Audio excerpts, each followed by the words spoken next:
მას შემდეგ, რაც 1936 წელს საქართველოში პირველი ნახატი ფილმი „არგონავტები“ შეიქმნა, 78 წელი გავიდა. ქართული ანიმაციის განვითარების და დღეს შექმნილი მდგომარეობის შესახებ ბათუმში ფესტივალ „თოფუზის“ ფარგლებში ჩამოსული სპეციალისტები საუბრობენ. ანიმატორი არჩილ კუხიანიძე ფიქრობს, რომ ქართული ანიმაცია კვალიფიციურ სპეციალისტთა ნაკლებობას განიცდის. რეჟისორები თანამედროვე ტექნოლოგიებს არ იცნობენ. მისი აზრით, აუცილებელია მსოფლიო სივრცეში ინტეგრაცია მოხდეს, წინააღმდეგ შემთხვევაში ქართული ანიმაცია უცხოურ პროდუქტს კონკურენციას ვერ გაუწევს. პროფესიონალები არის ძალიან ცოტა, მაგრამ მადლობა ღმერთს არის.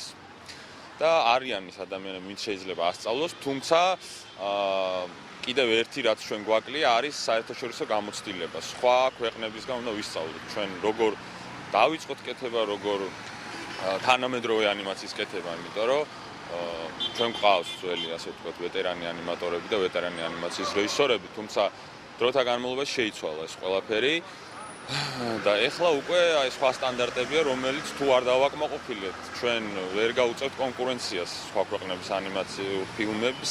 ის რომ ქართული ანიმაცია დღემდე უძრავ მდგომარეობაშია და დახმარებას საჭიროებს, ამაზე ფესტივალ „თოფუზის“ დამფუძნებელიც საუბრობს. ზურაბ დიასამიძე ამბობს, რომ დარგის განვითარებისათვის აუცილებელია ანიმაციის კეთებით მოზარდები დაინტერესდნენ. სწორედ ამიტომ ფესტივალის დამფუძნებლის თქმით, სამხატვრო სკოლებში ახალგაზრდებს მულტიპლიკაციის შექმნას ასწავლიან, თუმცა დარგის განვითარება დროს და მუშაობას მოითხოვს.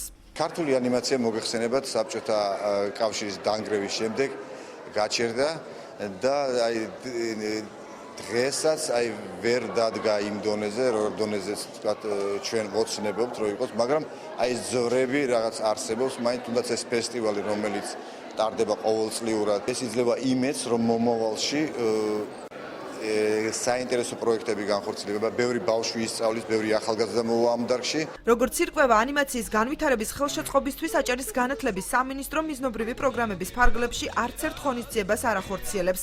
როგორც აჭარის განათლების, კულტურის და სპორტის სამინისტროს კულტურის დეპარტამენტის უფროსი ირინა სურმანიძე ამბობს, ამ ეტაპზე ქართულ ანიმაციას მხოლოდ კინოცენტრი აფინანსებს და ისიც კონკურსის საფუძველზე.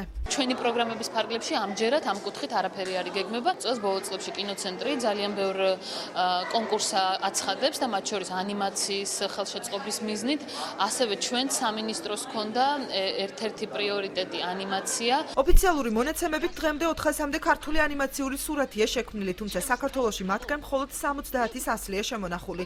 1990 წლამდე წარმოებული ანიმაციური პროდუქციის უმეტესი ნაწილი რუსეთის არქივში ინახება.